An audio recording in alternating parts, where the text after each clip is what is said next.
Los Angeles Rams fans, good morning. We're trying something new today with this program, so I'm trying to make sure that I wiggle into this window here, as YouTube on the First and Tuna podcast YouTube channel. You can check me out in a vertical setting. I am Sheriff Joe Baggs. This is Tuna, and the sheriff, other half of this operation, will be joining us shortly. Tuna dealing with some traffic. So we'll be getting him in here as soon as he pops up. But obviously, story is what story is, dude. Big old football game going on this weekend. Rams taking on the Seattle Seahawks, dude. Control of the NFC West is up for grabs in this one, man. And both the Rams and the Seahawks, honestly, playing some really, really good football. So obviously, this is quite the matchup heading into week 11, dude. Just week 11 for this kind of matchup. It's exactly what you want, man. This is like pinnacle NFL action. You know what I'm saying? But I also see a lot of people. I'm going to get this one out of the way early. I see a lot of people being like, "This game should have been flecked. What are we doing?" First of all, no, screw a flexed game, dude. I'm gonna get here at 2, and then all of a sudden now it's gonna be 6:15. I'm in Mountain Time, So no, I'm cool with that staying where it is. And also, do you think for 1 second that at any point the NFL was going to remove Detroit versus Philadelphia for a primetime game in favor of us? I'm sure we deserve to be there, but they were never going to pull off Detroit and Philadelphia from the Sunday night game. So obviously that was never going to happen. That was never an option. Also, you need like 10 days notice to be able to score, to be able to do the flex. So, I mean, people being like, why didn't we get flex? It's like, dude, we would have learned about this last week. What are you talking about, man? So obviously, though, big action this weekend. Rams, Seahawks for control of the NFC West. And Ray saying it here, man. They were not going to flex out Detroit, Philly. It was just not going to happen, man. Midnight blue jerseys this weekend, but the more important news, at least for right now, is the joining of one. What's up, dude? Hello. Dude, what ambient noise, man. This I was like, it's been so quiet. Now I've got some background noise. It's kind of nice, man. How you Sorry. doing? We are in the car right now. We're actually heading to Santa Monica. Got some stuff to do. So we're remote. Hello. Happy Wednesday. How are you living? I'm doing incredible, man. I'm trying to figure out. We did this new thing where I can get us vertical now, but it's doing it the dumbest way possible. I don't know if you can see what's happening on the side. No, I can't. No. I'm gonna do this. I can show you how little sense this makes. Like, because obviously this was wrong. This was not the way. Okay, I'll send that to you later. Yeah, man, big action this weekend, dude. I've been so friggin' pumped for this game, man. I'm doing my episode of Ram Showcase tonight. Have a bunch of awesome action to get into as far as stats and all that business goes, man. But Rams, Seahawks, dude. Initial thoughts? How you feeling? Well, first of all, I don't agree. I think they should make an exception for the Rams because it would make me feel really good, and I don't care about anyone else's feelings that they should flex it the Sunday night. Not because it's an important game, but more so I'm still irritated. They're like, hey, midnight mode. Everything's black. Everything's cool. You're going to play in the middle of the day at 1 p.m. in the sun. Have fun. What the fuck are we doing? That is completely reasonable, actually. I thought about that too, and it was like, oh, we're midnight mode, so this will for sure be a primetime game. Nope, middle of the day. Middle of the day. You know when they should have done it? What? Fucking Thursday night against the Niners. Although they, hindsight they lost, but it's like, yeah, it's Thursday night. It's the rival at night. What's fun is that when we play the Seahawks later this year, they'll be in their rivalries uniforms, which are bright white, and that's on Thursday night football. So that's we get it opposite there. So no midnight action. It's going to be a little opposite no matter what. But we get to see theirs too later this year. So I get scheduling hundreds of games is complicated, but there are some things that are layups where it's just like, okay, use your brain. Come on. I mean, Rams Eagles being put in 11 o'clock, or I say 11 o'clock. I'm in Mountain Time in the early slot in week 3. You kidding me? I'm still mad about that, dude. And it's like, yeah, I understand we lost that game, but like that still shouldn't have been in the early slot in a week 3 game. We shouldn't have even had that game yet. That should be like a week 15. Yeah. I mean, if that game happens later in the season, I think Rams handle it a little better because Rams are better than they were in week 3. So, yeah. I mean, that's hindsight. Anyways, let's stay on topic. Stay on task. Seahawks coming to town. I'm uber excited. We're going to the game. We are 4-0. It does travel. We found out the Juju travels. Yeah, we did. Um, but yeah, going back home in SoFi. Excited for everyone to be rocking the black. Yeah, very excited. Yeah, man. I think that overall too, it's like these teams are very much like doing the same thing. Both teams coming off a bye week in week 8, and then just absolutely beating the butt cheeks off of teams these last 2 weeks. So I think both teams come in feeling good, feeling hot. I will say this though, it's like and maybe I'm just looking in the wrong places, but I feel like from a lot of Rams fans' perspective, it's been a lot of damn, this is a damn good team we got coming to town, man. We got our work cut out for us. While Seattle fans are like, we're gonna win. No doubt about it. And it's like, well, hold on. Like it's like I feel like the Rams fans are coming in a little bit more like more level headed of just like, yeah, we're playing well, but this is a good football team we got. And Seattle fans are coming in like, no, we're the best. You can't beat us. So like, oh, we'll see, dude. It is interesting. There's neither team is perfect. Obviously, you can't deny these are two of the top 5 quarterbacks playing at like the level that they're playing right now through the NFL, like week 10. Stafford, front runner, MVP. Darnold has a case to be in a top 5, maybe even top 3, based on numbers, based on performances, big time throws. They look legit. I would say they look better than the Vikings did this time last year. Yeah, I would say The that only that's reasonable. the only difference is rather than the injuries at tackles, which really plagued the Vikings down the road. I think they have their center is out, and their right guard is the most interesting case in the NFL that I have ever seen. Have you watched this lad at all? Dude, it is so funny to watch his highlights, dude. Straight up. It's amazing. It's amazing. I forgot I'm about that, dude. That's so funny. what's his name? I forgot his name. I tweeted about him this morning, but or Yeah. last night. I I look at film and I try to stay objective. Obviously, not every single play works that way. You're gonna win some, you're gonna lose some, but the amount of hilarity that he shows on the field of just like I don't know how to explain it. We might have to pop it up on Friday, some film, but to Yeah. explain to fans that have not watched them, go watch their right guard. There's many plays where it looks like did they just is that a fan out there? Did they just like grab a guy and toss him out there? Because he does a lot of non-football stuff. That's just weird and it's funny. Yeah. Anthony Bradford, man. So yeah, Yes, it's one of yes, those where it really does like you feel like he's gonna take off his helmet and the coach is gonna be like, "Who the hell are you?" Like, like he's doing some hilarious stuff out here, man. Where you're like, he's not, he can't be the guy, it makes right? no Like you don't sense. have anybody better than this guy. Like come in, play some right guard for you, dude. Like it's kind of funny. I I don't know what to say except for Braden Fisk and Kobe Turner. That's I'm putting overs on like if I was a betting man, I'm putting overs on whatever they have to do. Pressures, QB hits, sacks. I think they have a huge game. That's where my money's riding this week. Like the edges, obviously we always want the edges to do great. I think internal pressure and get Sam Darnold off his platform, Mhm. a la last year, and make him see ghosts. I'll be honest, man. There's a 0% chance that if me and you were talking about it here, that Chris Shula, Gift Smith, and G Money aren't seeing this stuff pop up as well. And it makes a lot of sense that that's going to be an attacked area of the Seahawks offensive line. I think we'll see some stunts there.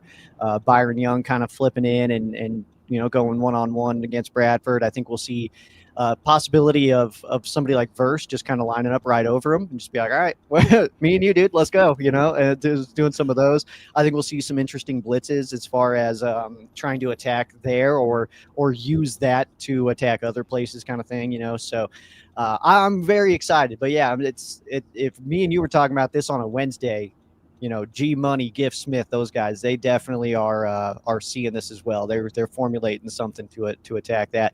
And Sam Darnold, man, being back there behind that line. I mean, we know just as well as anybody that you start getting in his face, and man, good things can happen for your defense. So let's attack it. No, you didn't know that Chris Shula, he actually gets his game plans from watching our show. You didn't know that? Oh, I didn't want to tell the fans, but Yeah, it's actually he gets it all from us. He kind of wings it. He hears like what we say. And he's like, "Man, that sounds good. Fuck it." And he just kind of does that. Yeah, I'm trying to put it into the universe now. I said this in one of my group chats yesterday that I'm desperate to see the Rams line up for a punt when it's like 4th and 1, 4th and 2, and then call a quick shift, tush push with Ethan Evans, dude. I'm pounding the table for this, dude. I want to see it so bad. Who's stopping that guy, man? 250. He's the strongest player in the NFL. You're gonna Shut stop. the strongest player in the NFL. But hey, the heaviest Wrong. Prove me duo wrong. in the NFL, heaviest duo in the NFL, made all his extra points. Yeah, dude. I mean, yeah, we talk about that a lot of like, yeah, the kicking operation, obviously. 492 pounds kicking power that the Rams are bringing to the table, man. It's absolutely incredible. Ethan Evans alone could beat up any other kicker punter combo in the NFL, but now Mevis would have his back too. And yeah, it's game over, dude. They would absolutely destroy everybody. The ambient sound is gone. Oh, there it goes. Yeah, What are you I'm doing? Did alternating. you just pull over? Yeah, because I wanted to make it in time. Okay, We're terrible. yeah, it's I had to go to Santa Monica. I got to be there by 8. So Sorry, that was a sidebar. I just was like, what are you doing? no, I had to pull over. Like, what would you think? I'm gonna podcast while I'm on the 101. What are you talking It's about? dangerous. It's dangerous. No, um, but yeah, that's the big thing for me is watching that offensive line of the Seahawks. I haven't seen the numbers yet on pressures allowed based on the teams they've played, but I do know they have not played a Denver Broncos like type of front. They have not played the Los Angeles Rams. Obviously, they got beat by the Niners in Week 1, which was again divisional game. Week 1, shit's weird. Hmm. Um, I try to have that same mentality coming into this one. Again, divisional game, shit gets weird, but that strength of the Rams front seven, Sam Darnold and their offense is not the same as the Niners, where through 2 games we saw Mac Jones be a point guard. Like, I'm gonna get rid of the ball as quickly as fucking possible. I don't Yeah. want to hold on to this thing. Little bit different with the Seahawks. They want longer developing routes. They want JSN down the field. They want Cooper Cup. They're going to try to get the ball to Cooper Cup. He's playing, right? I'm assuming he's not going to be out. Yeah. Okay. Yeah, they're going to want to get the ball to Cooper Cup. Like, that's a given. Yeah. Ernest Jones looked like he's back as well. So we'll see if you former Rams, Darian Kendrick, obviously, player I've been high on for a really long time. He's been getting some of his action as well as a depth piece. He's been playing really really well for that team. But Mm-hmm. yeah, as far as Yeah. like the Seahawks offense goes, like obviously we know what happened last year with Sam Darnold. The Rams played Sam Darnold twice last year, both both home games. One was technically on the road, but pressure obviously was getting to Darnold in both of those games. We know how the first one ended with the completely clean safety, courtesy of Byron Young. So that was cool. And then Nothing wrong with that one at all. yeah, Nothing. perfectly cleanly There called. was no penalty. I saw a clean tackle, so I don't No know. penalty was called. Yeah, well, yeah, dude, I didn't see no yellow out there except for on the uniforms, so that's good. But yeah, and then obviously we know the playoff game as well, where the Rams were just absolutely just line it up on some Sam Darnold. So hopefully you see a little bit more of the same. Obviously, it's a completely different team for Sam Darnold. That was with the Vikings. So, but it's just like he is still the human being that can be rattled by pressure, and the Rams have the ability to get after a quarterback. And you're absolutely right. This is not the same kind of offense that is a 49ers. Like you can see the Rams got no sacks last week. That doesn't mean that they're not going to get any sacks this week. If anything, I feel like that means this team's coming in. These maniacs are getting a little hungry out here, and that actually might be bad news for Sam Darnold that the Rams didn't get any sacks last week because now we're trying to keep up. You know what I mean? So Verse, Young, Turner, Fisk, everybody, man, they're I think that the Rams can get pressure in this game. And I think that's going to be the biggest thing. Turnovers are my biggest thing, but I think that kind of stems from being able to get pressure on the quarterback, which I think that the Rams will be able to do in this one. Do you think with this wide receiver core, I think this would be one of the better offensive weapon laden teams at the wide receiver position? How do you feel Emmanuel Forbes has done well the last 2 weeks? there's an argument that can be made, like, because I'm always going to look at both sides, like the talent level, that stuff matters. Yeah. You know, Niners, they don't have the best wide receiver core. They have some injuries. The Saints, I mean, that's still Chris Olave. That's still Rashid Shaheed. This is going to be now Rashid Shaheed is on the Yeah. Seahawks, playing him again. But JSN, Cooper Cup, added him in there. Jake Bobo. Do you see the same success happening for someone like Emmanuel Forbes? Do you see somebody else in that secondary needing to step up? Like, how do you see that matchup playing out? Honestly, I feel like everybody in the secondary's got a pretty tough battle this week because you're absolutely right. There's weapons for days for the Seahawks at Sam Darnold's disposal. So, yeah, obviously JSN, he's having an unbelievable year. He's on pace to do some really crazy things. So obviously shutting him down is going to be critical. Cooper Cup is one of those guys where statistically he hasn't necessarily exploded at any point this year, but going back to LA for the first time, he's going to want to be involved in the game plan, and that he's going to be able to work with Sam and try to figure out some openings in the Rams defense that he's familiar with. So, and then you add Rashid Shaheed, who last week just 2 catches, 20 yards. That was his first game as a Seahawk. Nothing crazy. Obviously, you're going to kind of get eased in a little bit, but he had 69 yards, something like that, against the Rams when he was with the Saints. Nice. So so obviously he has the ability to do some damage as well. So, I mean, yeah, weapons for days out there, man. I think that ultimately that's why I keep on kind of harping on pressure, is that we need to be able to mess with Sam, not necessarily the receivers, because I'm not sure we have the corners to just man up against all these receivers and just do a good job. I think we have to be able to get into the face of Sam Darnold and then be a little slick in the secondary, man. Be a little sneaky, try to disguise some stuff. And I mean, try to throw off a veteran in Sam Darnold. Let's call it what he is, man. He's been around this league. He's not going to get fooled that easy. So getting in his face and then obviously just trying to mix stuff up is critical, because JSN has the ability to put up 180 on us, like that wouldn't blow my mind. I wouldn't be like, what, that's crazy. He's not capable of that. It's like he absolutely is capable of that.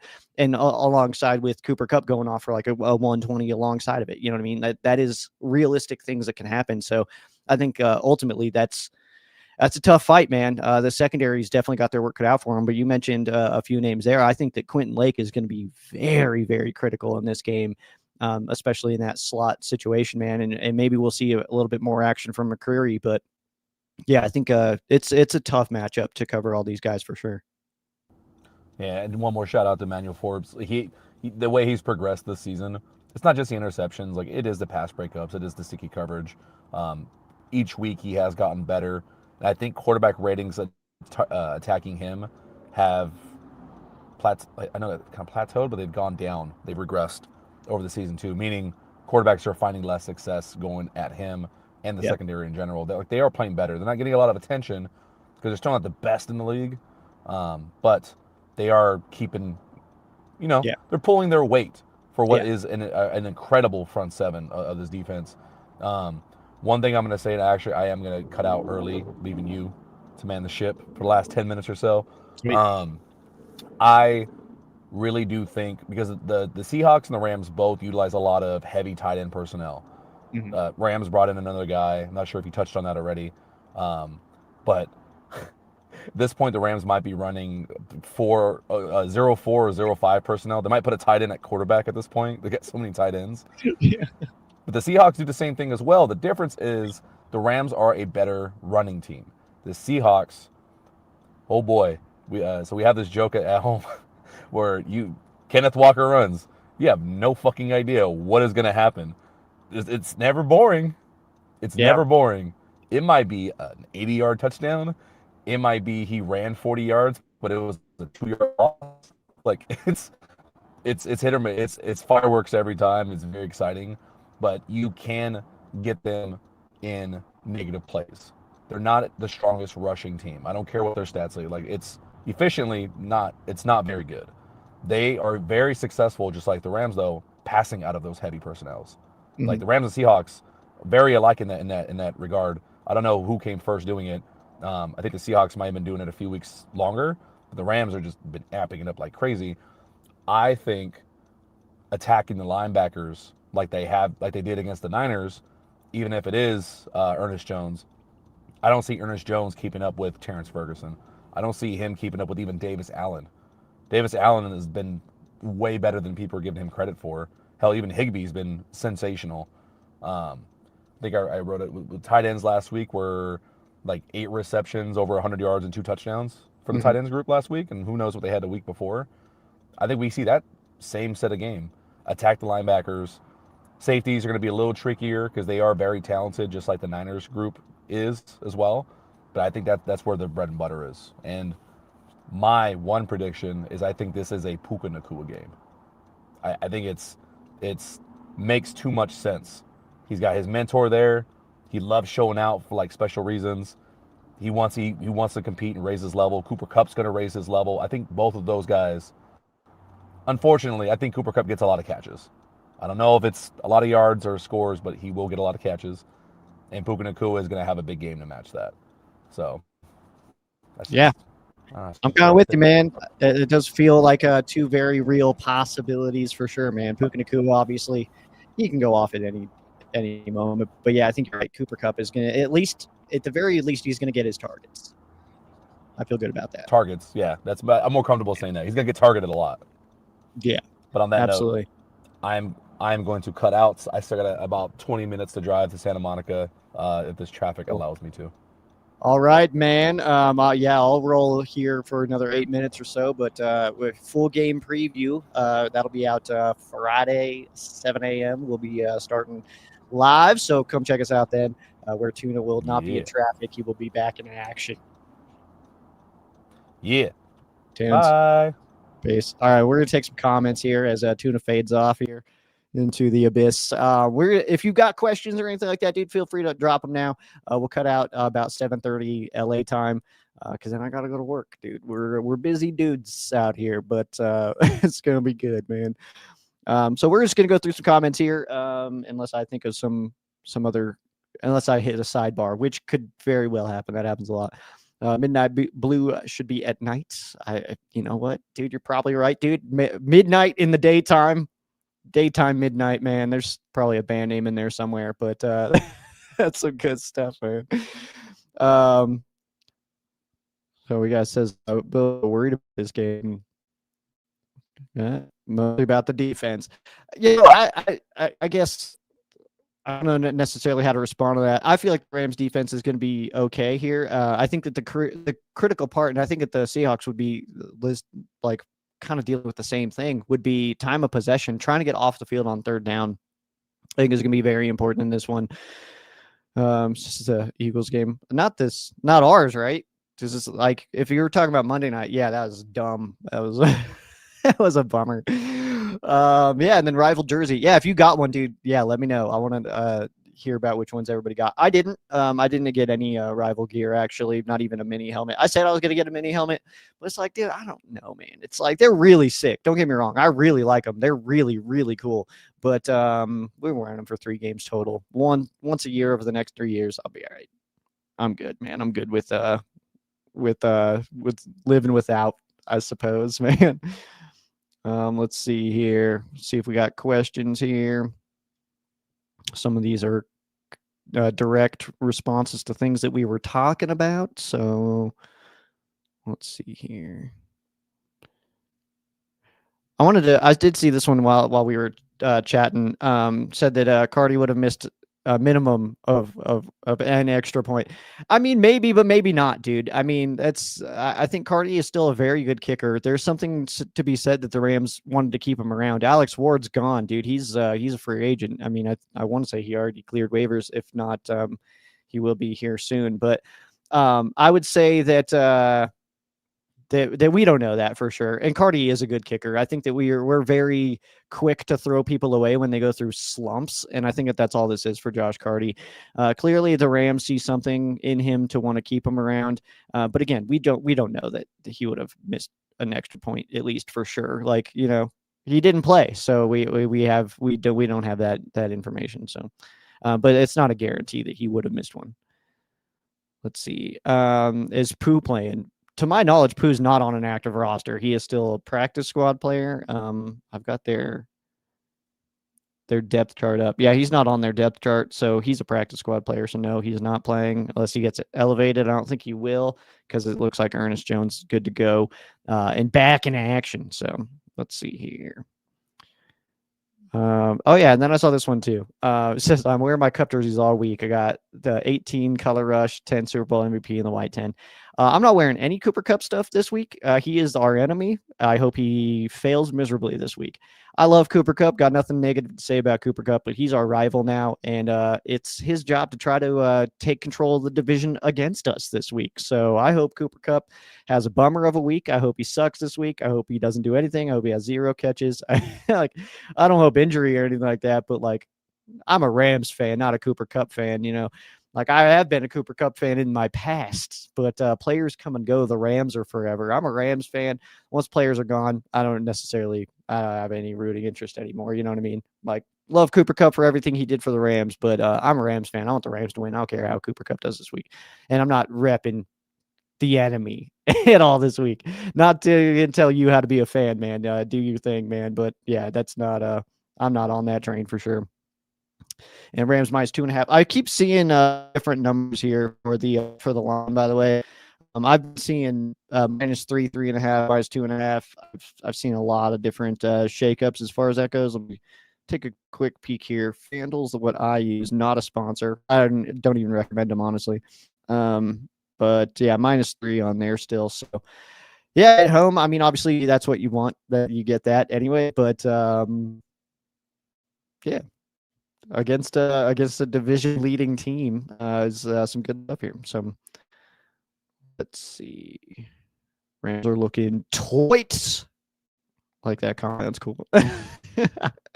Only question, score prediction. That's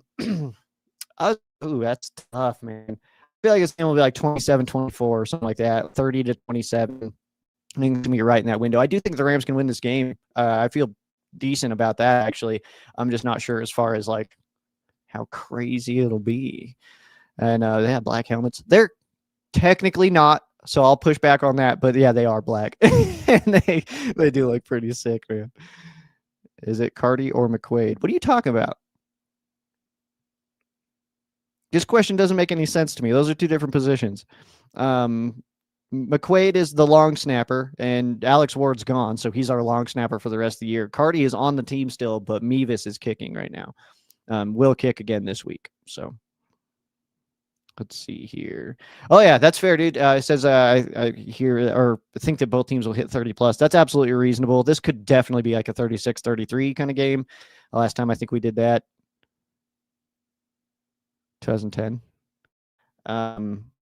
Yeah, probably. But yeah, man, that's it does make sense that that both teams will be able to score. I just feel like they're going to both try to do ball control. That's why I didn't know if I agree that they'll both hit 30. I think that both teams try to hit third down and then just convert instead of, launch it and just try to like score as much as you can. I do like 33-10. That would be so sick, dude. That'd be the coolest thing ever. And that would be like exactly what you want, because not only have you been winning big, they have too. So let's give them their credit. But also, if you can come into this game and win this game big in a massive fashion after beating up on 49ers last week, then a lot of comments are going to be positive for the Rams. A lot of people say right now the Rams are the best team in football. I know it was like on the herd hierarchy. He had Rams at number 1. Other places have had the Rams at number 1. I don't really get into like power ranking stuff. And like, it's funny to listen to Colin Cowherd because he's like, these are not standings. This is just who is the best team. It's like, well, I only care about standings. I don't care who you think is better than who. Like, standings are the thing that matters, dude. Like, I'm trying to get to the playoffs, dude. I don't care if you just think that we're super sick. That doesn't help me. You know what I mean? So yeah, it's like, I don't care, man. Just want to make playoffs, and standings are important there. So yeah, I understand Baltimore is probably going to come back around and probably take that division, but today they're not in the lead, so who cares? Oh, let's see. I mean, it's like the long snapping, the issue, and not the kicker. It's both. It's a little bit of everything, man. The kicking situation has has been an entire operation. That's why Cardi's still here, dude. Like, I feel like people keep on, like, people are ripping Cardi, and it's like, there's a reason he's still around. If he was the problem, he'd be gone. This team is ruthless, man. Let's call it what it is. This Rams team, this Rams front office is absolutely ruthless. They're brutal. If they think that they can improve your spot, they'll boot you, dude. Like, we wanted, we were looking at Cooper Kupp, who's still obviously getting it done. He's a very good player still. We saw Cooper Kupp, and it was like, nah, we'll be all right. We got a plan. Get out of here. Like, and he was like, I don't want to go. And it was like, too bad. So like, this team's ruthless, man. So yeah, playoffs. Classic. Colin Coward always glazes the Rams too. I mean, he's not as bad. I would say bad. I use that term kind of loosely as Rich Eisen, who I think, as a Jets fan, he loves the Rams. So that's good news, man. We'll have your full game preview as the Seahawks and Rams 7-2 action coming into your lives. I don't think the distribution map's out yet. Probably not. But coming into your life, obviously, this weekend, this game's going to be televised on Fox. Greg Olson, Joe Davis on the call, and Pam Oliver on the sideline. But it's going to be some good action. I'll have a Ram Showcase out tonight. Once I'm off work, I'll get that recorded, edited, published for you. But we'll be back here on Friday, of course, for Tuna and the Sheriff game preview Friday morning, 7 a.m. LA time. Also, shout out Payo Time and Rams House. They'll be on their show, First Down Rams, tonight. So make sure you check them out.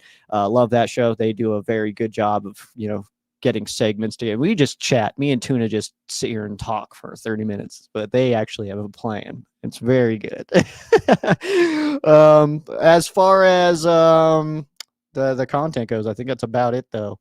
I'll do my live stream again ahead of the game, but I do that every time. That's on the Ram Showcase Facebook and YouTube channel. Other